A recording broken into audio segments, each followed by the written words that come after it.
Cuando llego a urgencia siento una presión súper fuerte aquí y me baja un ataque de pánico en el que grito así como si me estuviera muriendo.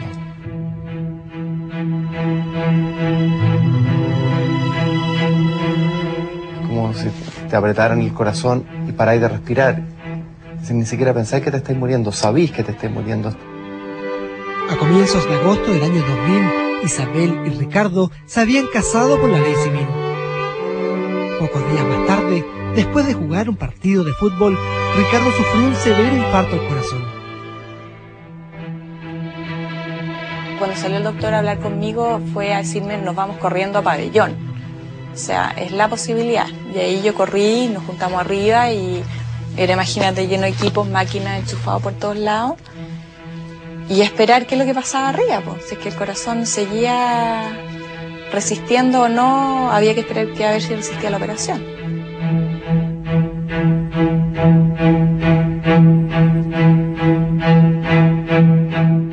Y gracias a Dios la primera operación la resistió, pero con un 10% de probabilidades que realmente siguiera bien y que siguiera vivo. O sea, el corazón funcionaba un 10%, nada más. Bueno, él estaba, pero absolutamente por debajo de todos los valores compatibles con la vida. Pero absolutamente por debajo. O sea, objetivamente, si uno miraba el examen y veía los resultados, no entendía por qué estaba vivo. De verdad que no. El doctor McKinney es un amigo de la familia y como tal servía de nexo entre la esposa de Ricardo y los médicos tratantes. Al día siguiente el pronóstico del enfermo continuaba empeorando y ya habían comenzado los preparativos ante una muerte inminente. Y el viernes en la noche la cosa era, esto está muy mal, prepárense para lo peor, nosotros vamos a ponernos en contacto con los cirujanos de trasplantes porque él es un hombre joven y tenemos que usar su hígado, su riñón, sus córneas, etcétera, etcétera, para hacer vivir a otras personas. O sea, no había cómo pensar en que él podía salir de esto. Desesperados, la familia se acordó de un sacerdote milagroso que falleció en Italia en 1968. Con amistades se consiguieron rápidamente una imagen del Padre Pío de Pietrelcina.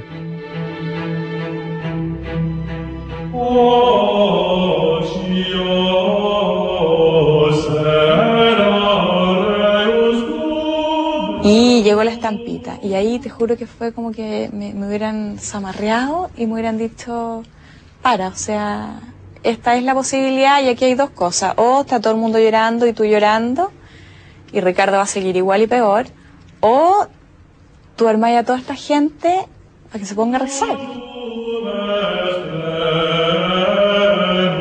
Se la pegué en el corazón, con scotch, que lo único que yo pedía es que por favor esto no se lo movieran, no se lo tocaran, era lo único que yo pedía. Y ahí quedó, pues la estampita del Padre Pío pegada en el corazón de Ricardo.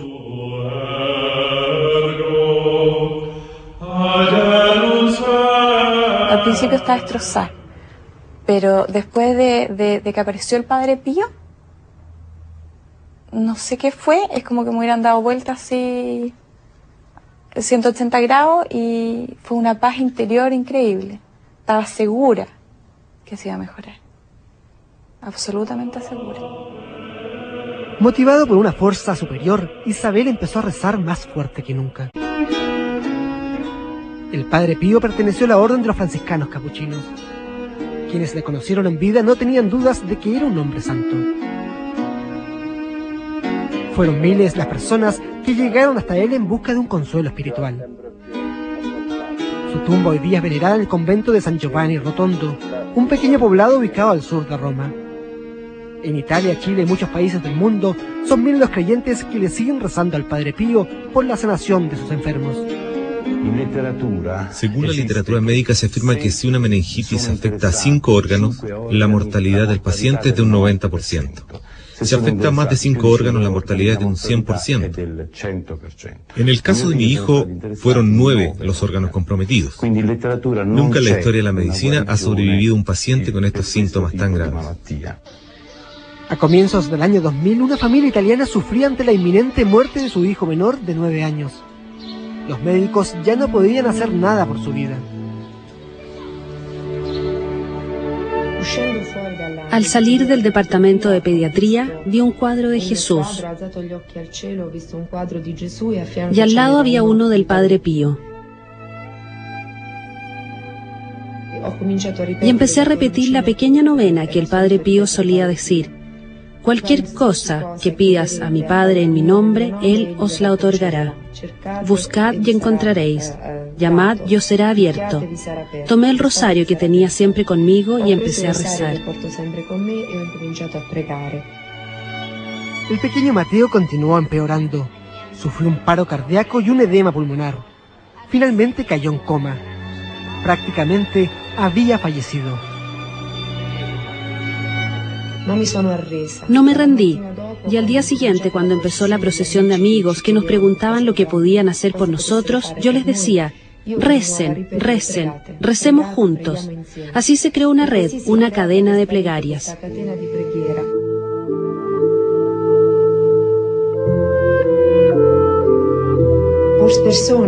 Personas no creyentes o que no iban a la iglesia desde hacía mucho tiempo, con el fin de dejar contenta a esta madre enloquecida, decidieron ir a misa, confesarse y comulgar. La familia de Mateo vive en San Giovanni Rotondo, donde se encuentra la tumba del Padre Pío. Como la madre no podía ver al menor, ella iba al convento. Estuvo rezando durante 7 días, esperando una señal. No es que yo quisiera rebelarme a la voluntad de Dios, solamente le pedía que me ayudara y le pedía al Padre Pío que fuera mi intercesor. En aquel momento le dije a Jesús: te pido que me hagas entender lo que tengo que esperar, si Mateo va a morir o si va a vivir. Cuando pasé por el coro bajando hacia la sacristía, en las escaleras fui envuelta por un perfume maravilloso, de rosas, de violetas. Era un perfume difícil de definir, porque era distinto a los que normalmente usamos las mujeres. Eso para mí fue la señal que esperaba. Yo, contra toda lógica, creí que Mateo se iba a recuperar. El Padre Pío fue un hombre extraordinario. Como tantos santos de la Iglesia Católica, su destino estuvo ligado al sufrimiento. Uno de sus dones más conocidos fueron los estigmas, las heridas que Jesucristo recibió en la cruz.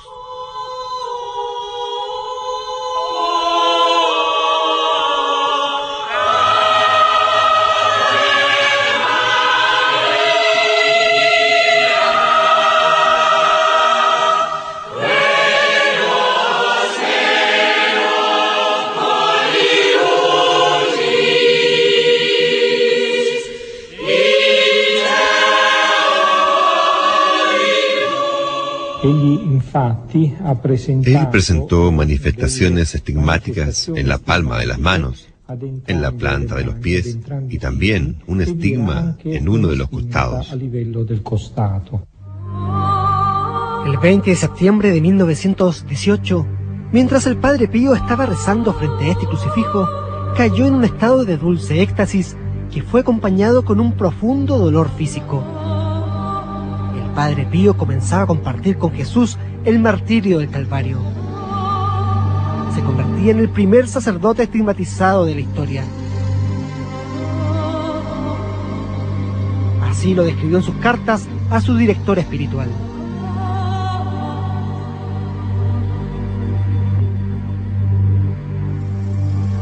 Sentí poco a poco que me elevaba a una oración siempre más suave.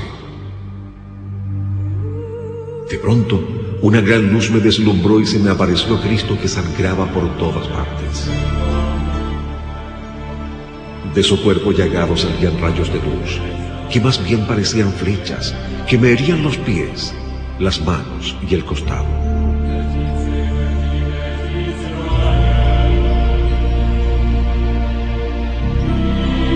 Cuando volví en mí, me encontré en el suelo llagado. Las manos, los pies y el costado me sangraban. Me sentía morir y hubiera muerto si el Señor no hubiera venido a sostenerme el corazón que sentía palpitar fuertemente en mi pecho. Me recosté y recé. Miré otra vez mis llagas y lloré, elevando himnos de agradecimiento a Dios.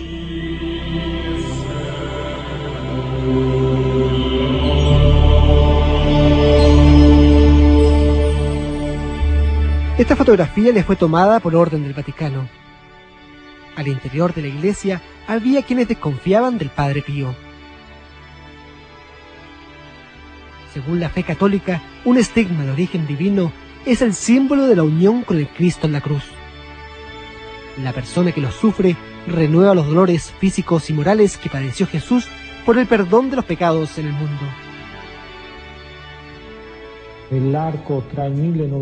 Entre 1919 y 1920, la Santa Sede envió a médicos para que examinaran al Padre Pío. Le vendaron sus lesiones de manera que éstas se podían descubrir solo en presencia de dichos médicos.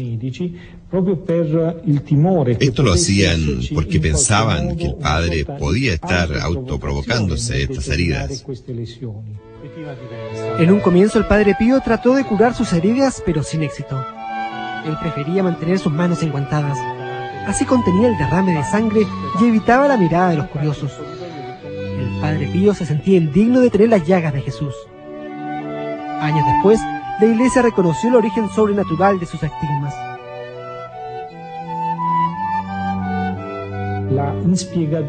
Lo inexplicable de este fenómeno radica en que la cantidad de sangre perdida por el Padre Pío no era suficientemente compensada con la alimentación que él consumía. El Padre Pío siempre se alimentó muy pobremente. No ingería más de 100 calorías diarias, lo que no podía compensar la pérdida hemática. La sangre, sin embargo, siempre fue sangre fresca. Nunca presentó alteraciones o fenómenos de tipo anémico. Cada día el Padre Pío derramaba un vaso de sangre. En sus heridas se formaban costras que se desprendían constantemente, pero las llagas santas no desaparecían. Sin embargo, con otro tipo de heridas, el Padre Pío demostró tener un proceso de cicatrización normal.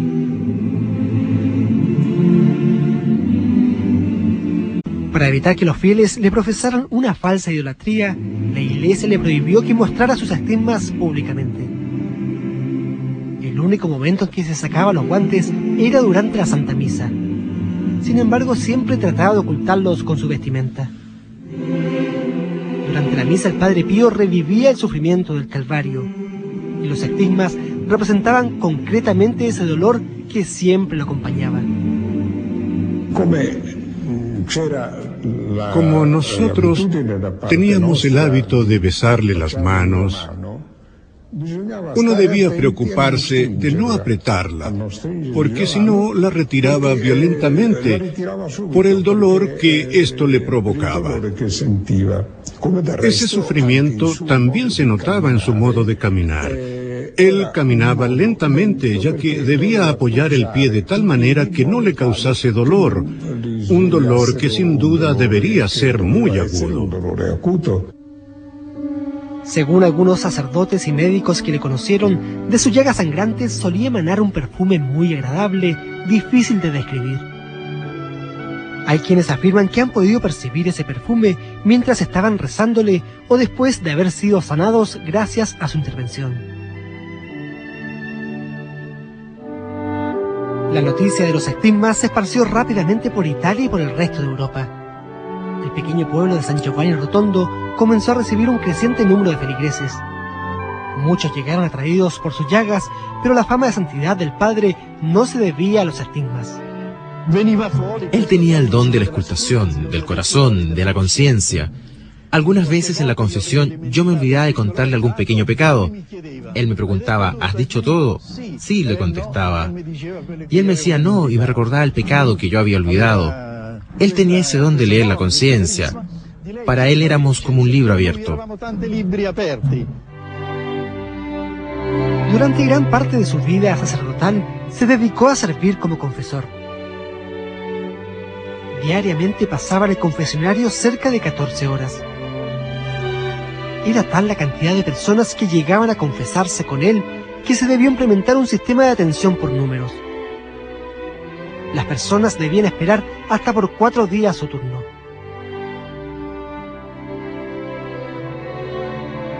Padre Pío era amoroso y misericordioso con quienes llegaban con un genuino arrepentimiento. Pero con los hipócritas, los mentirosos y los curiosos solía ser bastante duro.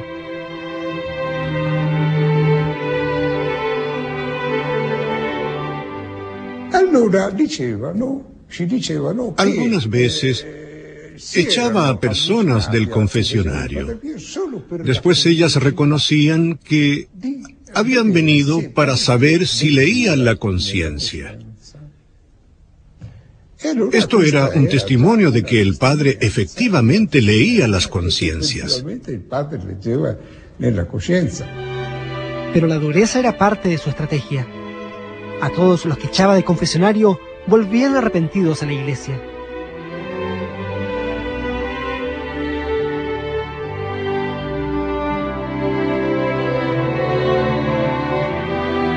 Una vez el Padre Pío pasaba por la sacristía y un hombre se le acercó y le dijo: «Padre, rece por mi mujer, que está muy enferma». El Padre Pío le llamó la atención: «Yo no hago milagros, yo no hago nada, yo solo rezo, así es que vaya usted a la iglesia y vaya delante de Jesús sacramentado». Más tarde, pasando por la iglesia, el Padre Pellegrino vio a este hombre que rezaba y lloraba, y le preguntó: «¿Qué hace usted aquí?». El Padre Pío me dijo que rezara y estoy aquí haciéndolo, y esto me está dando la paz. Después el Padre Pellegrino le preguntó al Padre Pío: «¿Por qué trató a ese hombre así?». El Padre Pío le dijo: «¿Y dónde lo encontró usted? Lo encontró en la iglesia, ¿no? Mi obligación es esa, ayudar a las personas a ir delante de Jesús sacramentado». El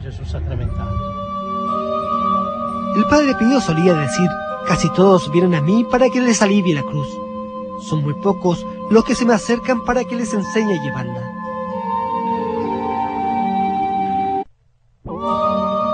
Como otros santos de la iglesia que se dedicaron a la confesión, también fue atacado por el demonio. Según sus amigos, su tarea de confesor le quitaba demasiadas almas al príncipe de las tinieblas. El Padre Pío describía sus encuentros como visiones físicas. El demonio se le aparecía bajo la forma de hombres horripilantes o incluso de animales. En algunos casos, el demonio, a través de estas formas físicas, le rompía las vestiduras y lo golpeaba. Algunas mañanas aparecía con el ojo hinchado, con marcas en la cara. Decía que se sentía muy débil, no tenía fuerza para sentarse en la cama.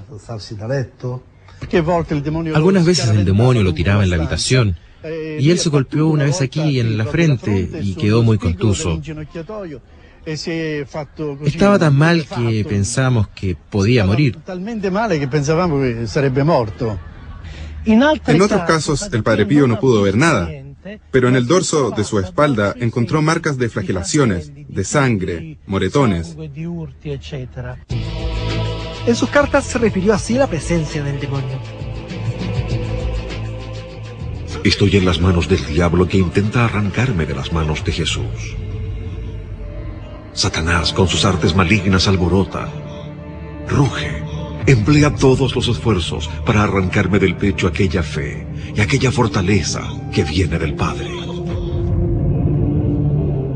El demonio lo atormentaba siempre. Él escribió que el demonio una vez le dijo: «O tú dejas de hacer el trabajo que haces, o nosotros te quitamos la vida». Él respondió: «Haced aquello que tenéis que hacer, que yo hago aquello que debo hacer». A pesar de los dolores provocados por los estigmas y por los violentos ataques del demonio, el Padre Pío era un hombre feliz. Contagiaba a todos con su alegría y su buen humor.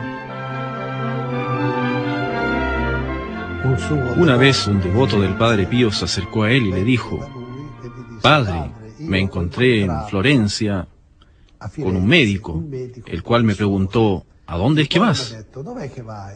«Voy a San Giovanni Rotondo», le respondí, «a ver al Padre Pío». «Uf», dijo, «aquel histérico». «¿Histérico? Si no sabe que los estigmas son un hecho de histerismo. ¿No lo sabías tú? Es un hecho probado que de tanto pensar en las llagas del crucificado, al final se las pueden provocar por un fenómeno de autosugestión».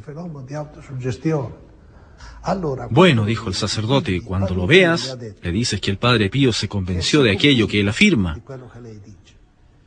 Tanto así que le sugiere que se ponga a pensar todos los días en un buey. ¿Quién sabe si no le salen unos cuernos? El Padre Pío estuvo viviendo más de 50 años en este convento de San Giovanni Rotondo y nunca se movió de aquí. Sin embargo, hay varios testimonios de personas que dicen haberlo visto en otras partes del mundo. A este don se le llama bilocación, es decir, la capacidad de estar en dos lugares al mismo tiempo. Con el Padre Pío registramos varios casos de bilocación. El primero se dio en 1907, en San Elías Pianisi. Él mismo contó que un día se vio en un lugar donde nacía una niña y que el Señor le había confiado a esta criatura. Años más tarde, esta señorita estaba en San Pedro, en el Vaticano, buscando a alguien con quien confesarse.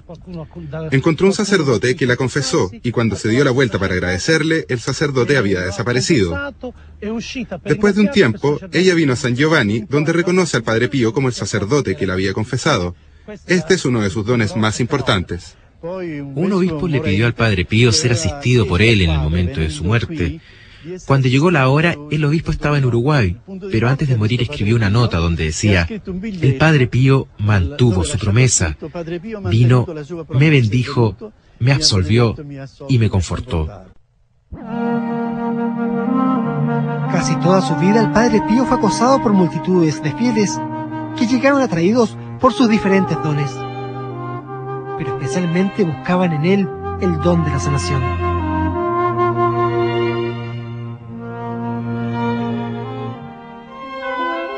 Francesco Lotti es médico y fue amigo personal del Padre Pío. Una vez el sacerdote le envió una madre desesperada con su hijo pequeño que padecía una enfermedad terminal. Él les dijo: llévelo donde el doctor Lotti y que le dé de aquella medicina que él sabe. Yo pensé, ¿cuál medicina le debo dar? ¿Qué sé yo? La mamá me contaba que ya habían hecho todo lo posible por el niño en el hospital de Nápoles. ¿Qué podía hacer yo? Después, a la tarde siguiente, cuando vi al Padre Pío, le pregunté por qué me había mandado a ese niño, qué podía hacer yo en las condiciones en que estaba.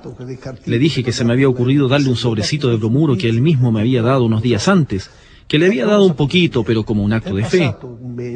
Pasaron unos meses, golpean a mi puerta y veo a esta misma familia. Estaba el niño y la madre que tenía una caja llena de huevos, que me decía: esto es para usted. El niño se curó y no tuvo nunca más nada. La fama de sanador del Padre Pío continuó después de su muerte. En diferentes países del mundo existen testimonios de sus curaciones milagrosas.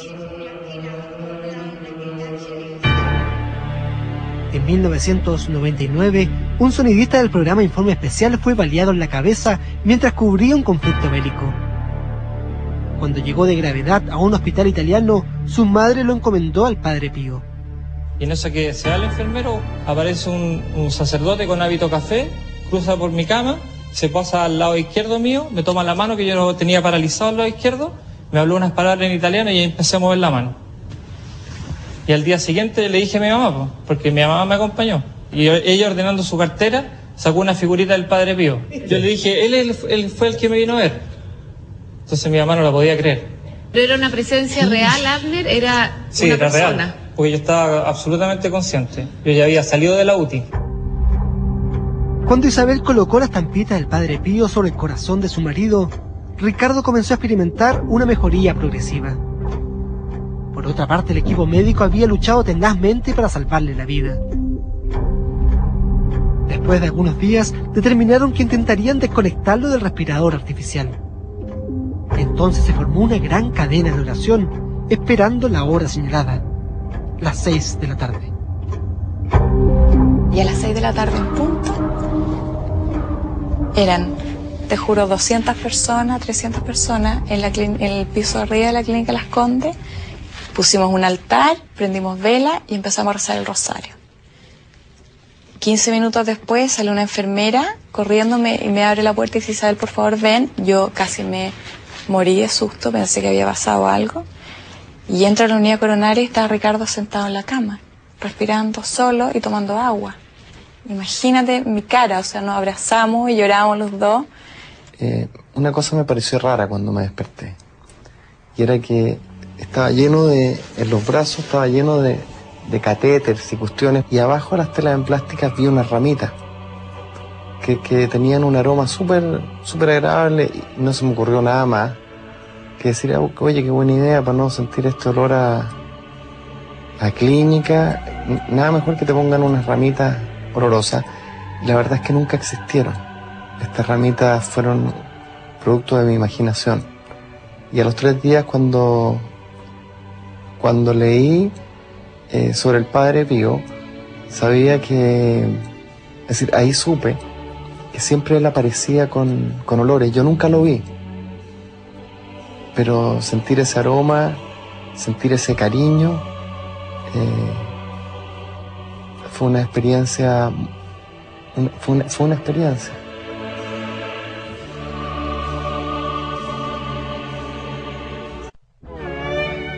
Después de que su madre había percibido una deliciosa fragancia mientras le rezaba al Padre Pío, Mateo comenzó a experimentar una notable y milagrosa mejoría. Una de las primeras cosas que dijo al despertar, aunque apenas podía hablar: mamá, quiero al Padre Pío. Yo no entendí y le puse en las manos una imagen de él. Él la apretó y después, cuando estuvo mejor, me dijo que quería al Padre Pío porque había estado con él. El Padre Pío le había tomado la mano derecha y a la izquierda tenía 3 ángeles, a los cuales él no le pudo ver sus caras porque irradiaban una gran luz. El Padre Pío le había dicho sonriendo: Mateo, no te preocupes, tú pronto te recuperarás. Es por eso que él me pedía que quería estar con el Padre Pío, porque él lo había estado reconfortando. Mateo no quedó con ninguna secuela física. Los médicos concluyeron que no hay ningún argumento científico que explique su mejoría. El domingo pasado, en la Plaza San Pedro del Vaticano, el Padre Pío fue declarado oficialmente santo de la Iglesia Católica. Asistieron cerca de 300.000 personas. El Padre Pío ya había sido beatificado en 1999. Para ser declarado santo, faltaba comprobar un tercer milagro. El caso del pequeño Mateo fue el milagro que hacía falta para que esta canonización se concretara. Cuando rezaba, yo no sabía que el caso de mi hijo se convertiría en un milagro. Yo tenía la certeza de que no estaba sola y de que Dios es omnipotente. Por lo tanto, cuando se reza no hay que rendirse jamás. Con esto no quiero decir que necesariamente tiene que ocurrir un milagro. No sería justo, porque la vida es una cruz y dolor. Pero estoy convencida de que si todos rezáramos un poco más, a lo mejor ocurrirían más milagros todos los días. El Padre Pío fue un fiel devoto de la Virgen María. Nunca se separaba del rosario y estaba en un permanente estado de plegaria. Él decía que la oración es nuestra mejor arma, una llave que abre el corazón de Dios.